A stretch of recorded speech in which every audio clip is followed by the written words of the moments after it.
নমস্কার বন্ধুরা, এই পদ্ধতিতে একবার ম্যাগি বানিয়ে খেলে আগে যত রকমভাবে ম্যাগি বানিয়েছেন সব ভুলে গিয়ে এইভাবে বারবার বানিয়ে খাবেন। এতটাই টেস্টি হয়, বাচ্চা থেকে বড় খেয়ে তো পুরো ফিদা হয়ে যাবে। কথা দিচ্ছি আজকের রেসিপিটা আপনাদের ভীষণ ভীষণ ভালো লাগবে। রেসিপিটা বানানোর জন্য সবার প্রথমে আমাদের লাগছে ম্যাগি। এখানে আমি 4 প্যাকেট ম্যাগি নিয়েছি। আগে থেকে আমি কড়াইতে জল গরম হতে দিয়েছিলাম। এখন গরম জলের মধ্যে একে একে 4 প্যাকেট ম্যাগি দিয়ে দিলাম। এখন ম্যাগিগুলোকে সিদ্ধ করে নিতে হবে, ওই মোটামুটি ধরো 3 থেকে 4 মিনিট। এখানে ম্যাগিগুলো সিদ্ধ করে একেবারে নরম করে ফেলবেন না, মোটামুটি 3-4 মিনিটের মধ্যেই ম্যাগিটা সিদ্ধ করে তুলে নিতে হবে। অনবরত স্প্যাচুলা দিয়ে নাড়তে নাড়তে ম্যাগিগুলো ছাড়িয়ে দিতে হবে, তাহলে ওভার কুকও হবে না আর ম্যাগিগুলো একদম ছাড়া ছাড়া হবে।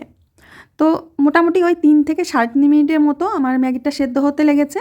এখন জল থেকে তুলে নিচ্ছি, আর জল থেকে তুলে সরাসরি ঠান্ডা জলের মধ্যে দিয়ে দিতে হবে। ঠান্ডা জলে দিলে ম্যাগিগুলো ওভার কুক হওয়ার আর ভয় থাকবে না। তো জল থেকে ভালো করে এইভাবে ধুয়ে তুলে নেব।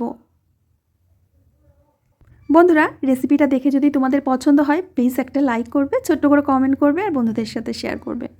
তো সমস্ত ম্যাগিগুলো আমি একটা থালার মধ্যে তুলে নিয়েছি, আর একটা ছিদ্রযুক্ত থালার মধ্যে রেখেছি যাতে যদি কোনো জল থাকে সেটা পড়ে যায়। একটা কড়ার মধ্যে 3 থেকে 4 চামচ মতো সাদা তেল দিয়ে দিচ্ছি।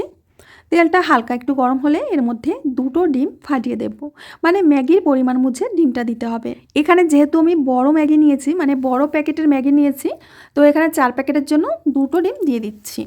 এখন ডিম দুটোকে ভেজে নেব, তবে লাল করে ভাজার কোনো প্রয়োজন নেই, হালকা করেই ভেজে নিতে হবে। 1 চিমটি মতো লবণ দিয়ে দিচ্ছি। ডিম কিন্তু ওই মোটামুটি 1 মিনিটের মধ্যেই ভাজা হয়ে যাবে। ডিম ভাজা হয়ে গেছে, এখন তুলে নিচ্ছি। ওই তেলের মধ্যেই দিয়ে দিচ্ছি কাঁচা লঙ্কা, রসুন কুচি। এগুলোকে একটু হালকা নেড়েচেড়ে ভেজে নিয়ে ওর মধ্যে দিয়ে দেব 1 চামচ আদা রসুন বাটা। এখন আদা রসুনটা একটু নেড়েচেড়ে ভেজে নিতে হবে, তবে হালকা ভেজে নিতে হবে, লাল করে ভেজে নেওয়ার দরকার নেই। আদা রসুনটা ভাজা হয়ে গেলে যখন কাঁচা গন্ধটা চলে যাবে তখন এর মধ্যে দিয়ে দেব একটা পেঁয়াজ কুচি। পেঁয়াজ কুচিটা দিয়ে একটু নেড়েচেড়ে নেব। আদা রসুনটা ভেজে নেওয়া হয়ে গেলে এখন এর মধ্যে দিয়ে দিচ্ছি 250 গ্রাম বোনলেস চিকেন। চিকেনগুলো আমি ছোট ছোট করে টুকরো করে কেটে নিয়েছি। অনেকে ভিডিওর এই পর্যন্ত এসে বলতে পারো, যা চিকেন তো নেই, এখন আমি কি করে রান্না করব, ভিডিওটা স্কিপ করে দিই। কিন্তু বাড়িতে মাঝে মধ্যেই তো চিকেন আসে, তখন ওখান থেকে কিছুটা বোনলেস চিকেন রেখে দিলে বিকেলবেলা ম্যাগি এনে রান্না করে নিলে সিম্পল। এখন চিকেনগুলোকে খুব ভালো করে ভেজে নিতে হবে, আর যেহেতু ছোট ছোট করে টুকরো করেছি খুব তাড়াতাড়ি কিন্তু এটা ভাজা হয়ে যাবে। সামান্য একটুখানি হলুদ দিয়ে দিলাম যাতে কালারটা খুব সুন্দর আসে। চিকেনটা বেশ ভালো করে আমি ভেজে নিয়েছি, এর থেকে বেশি ভাজার দরকার নেই। এখন এর মধ্যে দিয়ে দেব 1 মুঠো মতো মটরশুঁটি, দিয়ে দেবো কিছুটা গাজর কুচি, আর দিয়ে দেবো ছোট করে কেটে রাখা পেঁয়াজের কলি। এখন সমস্ত কিছু ভালো করে চিকেনের সাথে আবারও ভেজে নেব। সামান্য লবণ দিয়ে দেব, মানে সবজি আন্দাজ করে লবণ দিতে হবে, তবে লবণটা খুব বেশি দেবে না, সামান্যই দিতে হবে। ওই 2 থেকে 3 মিনিটের মতো সবজিগুলো আমি ভেজে নিয়েছি। দিয়ে দিচ্ছি 1 চামচ টমেটো সস, আর সাথে হাফ চামচ সয়া সস। দিয়ে দেব হাফ চামচ মতো গোলমরিচের গুঁড়ো। খুব ভালো করে সমস্ত কিছু মিশিয়ে নেব। সমস্ত কিছু খুব ভালো করে ভেজে নেওয়া হয়ে গেছে। এখন দিয়ে দেব আগে থেকে সিদ্ধ করে রাখা ম্যাগি। ম্যাগিগুলো কিন্তু একেবারে এরকম ঝুরঝুরে করেই রাখতে হবে। এবার ভালো করে মিশিয়ে নেব।